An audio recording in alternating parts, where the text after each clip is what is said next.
to the Inspirational Talk, and what a great one to talk. And powerful ideas. And sings well, too. It's funny you brought that up, because what I'm going to do is from one of my songs. When I was thinking about what am I going to talk about, Spirit said, use a sermon song. Well, on my first CD, there's a song called Thank You, God in Me. And it talks about 4 different aspects of the divine.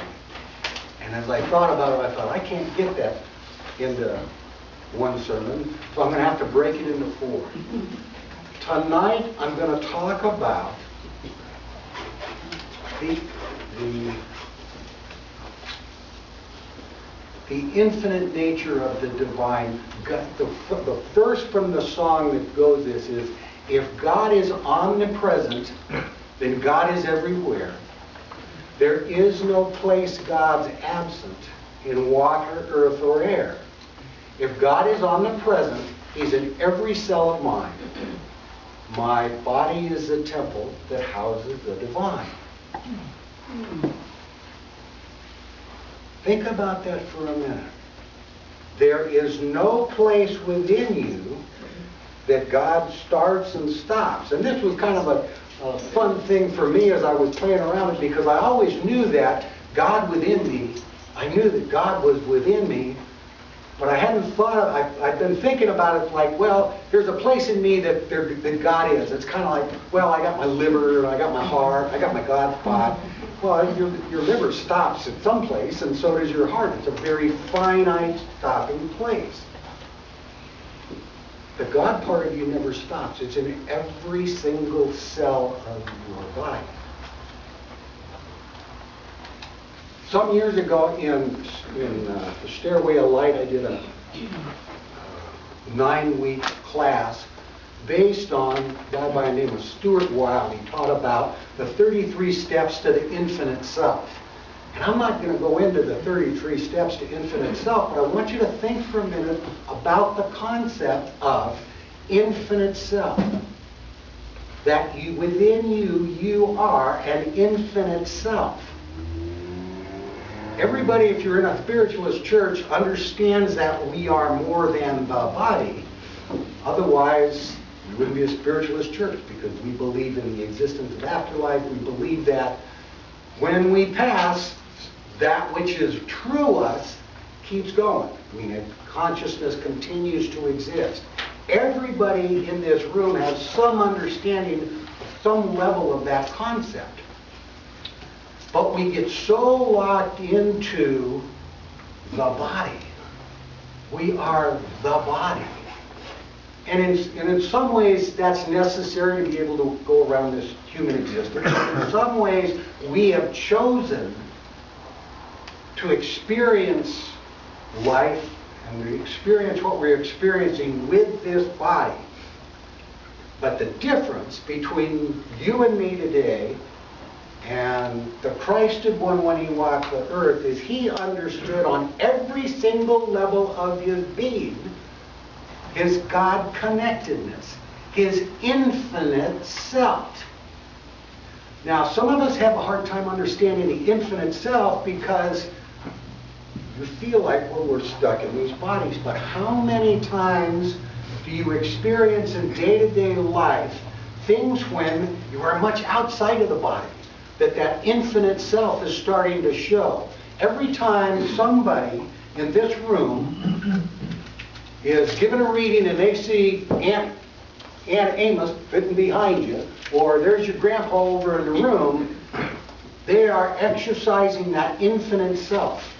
They are seeing past the dimensions of death, as well as the spirit that they're contacted in coming in, is coming to this side of the illusionary line between life and death. That's part of that infinite self.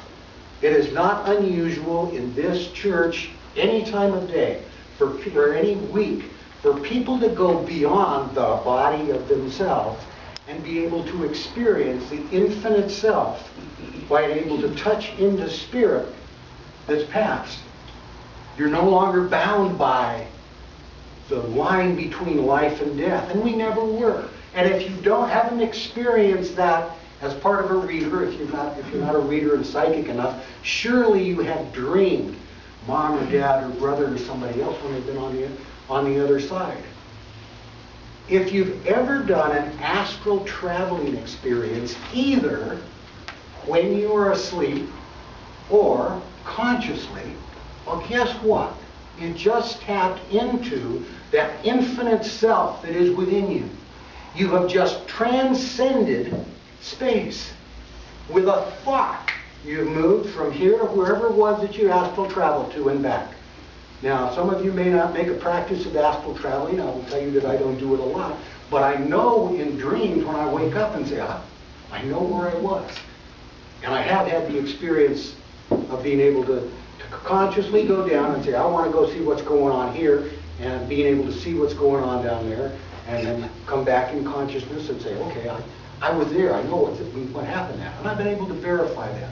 And that's a thing you can all do with a little practice, and I'm not urging everybody to get out there and practice astral traveling, but what I'm urging everybody to do here today is become conscious of the infinite self that you have within you, the infinite possibilities. If you've ever done a past lifetime regression and remembered, or if you've ever done a future lifetime progression and been able to see what energy is unfolding as it is now into the future, well, then you've just touched into that infinite self part of you. You have just transcended time. If you've ever had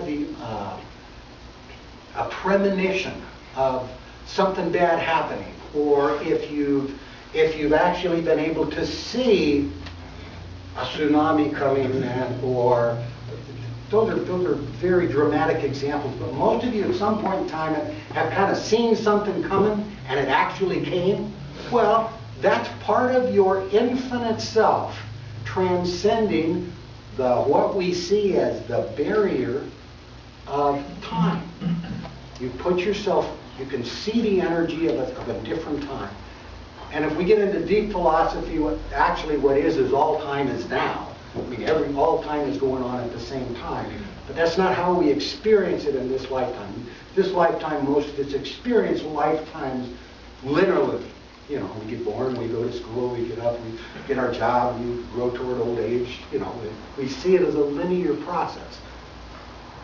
And that's the way we choose to experience life. If you know that, you create your experience, you create your world with the thoughts that you have. Then if you expand the thoughts that you have about you to include that infinite self that is in each and every one of us, the possibilities of changing your life are limitless. They're as infinite as you are. If God is within every one of us, in every cell of us, if it vibrates to that wonderful, perfect, infinite rhythm, that infinite vibration, bring that vibration to the extent that you can by thinking about it. Up and up and up and up and up. Become aware that there is nothing that you can't do, and there is no place that you can't be, because there is no limit in the God within you. So much for talking about omnipresence. I want you to know that I'm going to do this 4 more times. Hopefully they'll fit. Like we can fit it in 1 a month for the next 4 months. But while you're thinking about the infinite nature of omnipresence, think about God is also omnipotent. God is also omniscience. And God is also unconditional, absolute love. And we'll get to talk about those on another day. I leave that with you and bless you. Okay.